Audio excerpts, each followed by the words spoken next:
You're Locked On NHL, your daily podcast on the National Hockey League. Part of the Locked On Podcast Network, your team every day.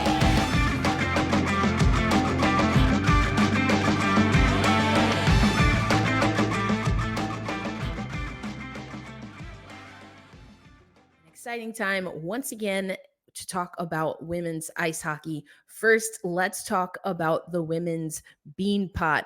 Northeastern Huskies that get the win. Skylar Irving comes up with a massive goal less than 30 seconds into the overtime frame to give Northeastern their second consecutive Beanpot win and also their 19th overall, defeating Boston University in overtime. You might notice that it's an electric crowd, and that is because for the first time in its 45-year history, the Beanpot actually took place at TD Garden in Boston. That's right.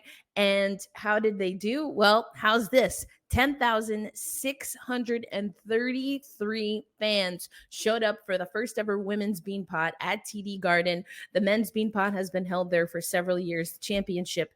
And for the first time, 10,000 plus fans, making it the highest attendance for an NCAA women's hockey game in New England ever. So women's hockey on the rise for sure. And a lot of people will say, oh, the PWHL has been having a massive attendance numbers. We've seen the rivalry series tap out with some amazing numbers. They had their largest ever USA-Canada exhibition game crowd and attendance back in Seattle. So women's hockey is here, folks. It's been here, and finally getting the marketing dollars, finally getting the broadcast deals that it deserves. But let's talk a little bit about the PWHL back in action once again. Your standings right now: Minnesota, they were undefeated for a while, but have fallen into a little bit of a lull here. And the way that the PWHL points work out, it's a little convoluted. We've talked about it before, but with 13 points, 3 wins, 1 overtime win, and an overtime loss and a shootout loss, 13 points. PWHL Montreal actually at the top of the table.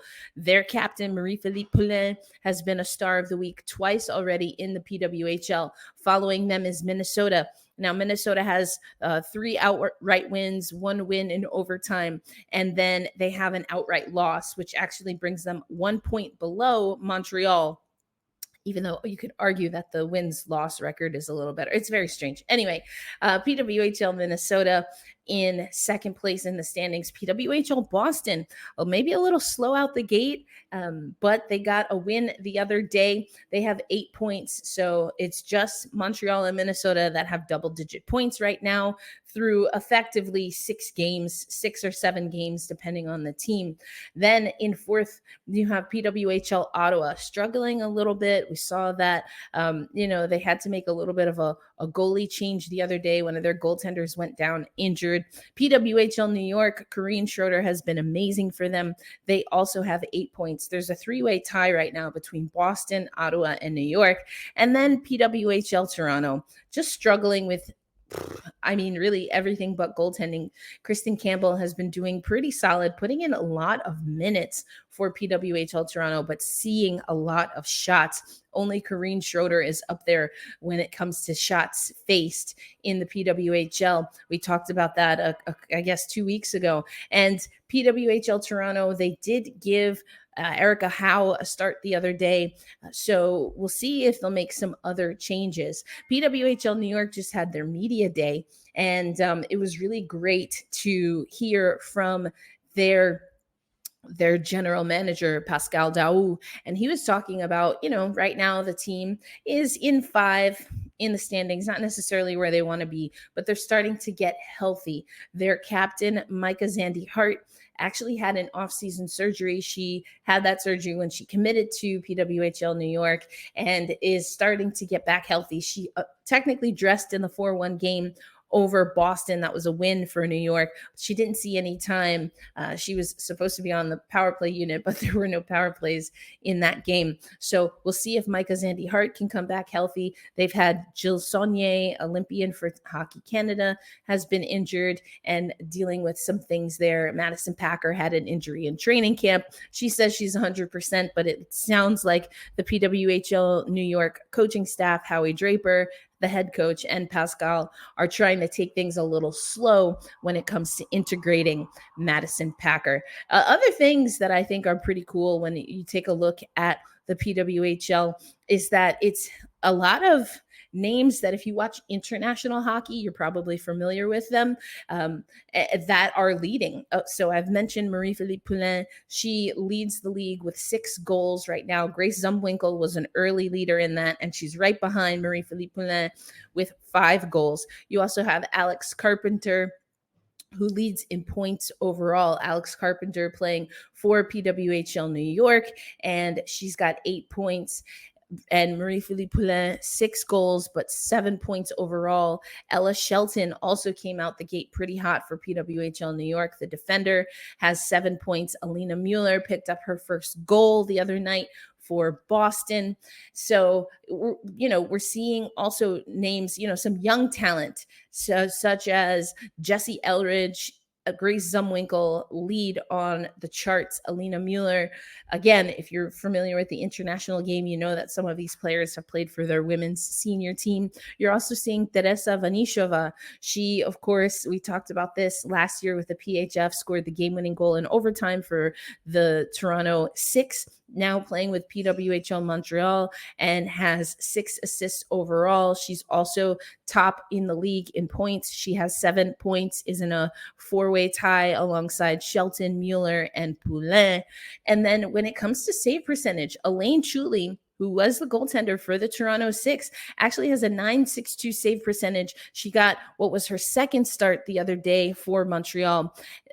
You have then Corrine Schroeder, who I mentioned, who was inducted into the 45th Beanpot, or into the 2024 Women Beanpot Hall of Fame. So Corrine Schroeder with a .949 save percentage. And so I love what we're seeing in the PWHL. And this is really honestly what a lot of us who watch the women's game knew that we would see.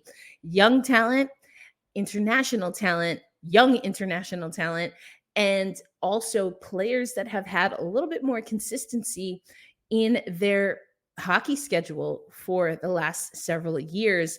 Those are the players that are really rising to the top. Now, this is the last few games before the PWHL. They're not taking a break per se, but they will be showcased at the NHL All-Star Weekend. I will be up there and definitely giving you some women's hockey coverage. But for the remainder of the week, for today, you've got New York taking on Toronto at Mattamy Athletic Center. Tomorrow, Saturday, you've got 2 games, Ottawa at Montreal, Minnesota at Boston. And then on Sunday, Minnesota plays New York in Connecticut. Yes, I will always, make jest at that.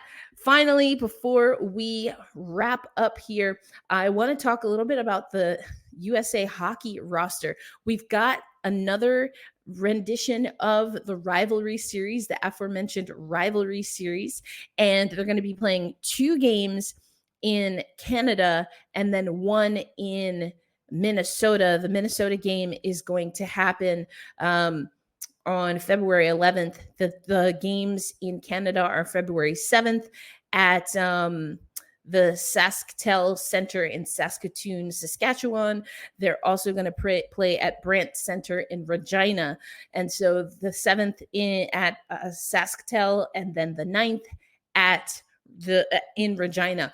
And then again, they will play February 11th at 1 p.m. Central Time at Xcel Energy Center. Some of the names that you'll recognize in PWHL action: Aaron Frankel, you've got Grace Zumwinkle, who I mentioned, Abby Rock playing for the New York team, Meg Keller playing in Boston, Nicole Hensley playing in Minnesota, etc., etc. Now, 3 names that are making their debut for the women's national team: Madison Bizal, Maggie Flaherty, Britton Fleming, who played for the Minnesota Whitecaps last season, and Taylor Girard, who played for the Connecticut Sun last season. They are set to make their U.S. women's national team debut during this rivalry series stretch.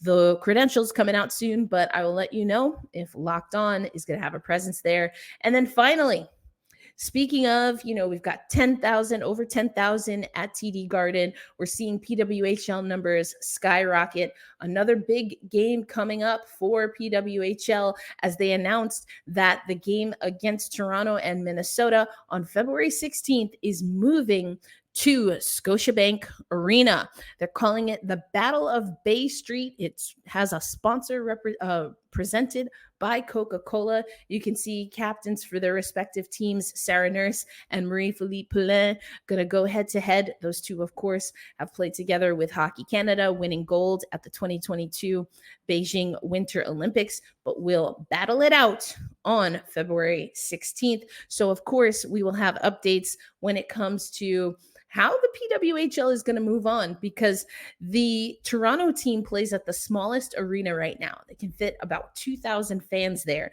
But again, the low numbers on the low side of attendance for the PWHL, at least right now, we're still seeing like that 3,000, really 3,000 to 5,000 range and beyond. So I am very curious to see if this is a way to whet the appetite, if you will, for the Toronto area and maybe move PWHL Toronto to Scotiabank Arena on a more permanent basis, or at least give them more games like we see with other teams. That's our women's hockey spotlight for today. Erica L. Ayala here. I will be bringing you a lot more. So make sure you're following Locked On NHL, subscribe to the channel, because I'm going to be hosting little mini series on YouTube Shorts, giving you the PWHL Stars of the Week and other updates more consistently than just our bi-weekly women's hockey chats. But that's all for me for now. If you want to listen to more of my analysis, head over to Locked On Kraken.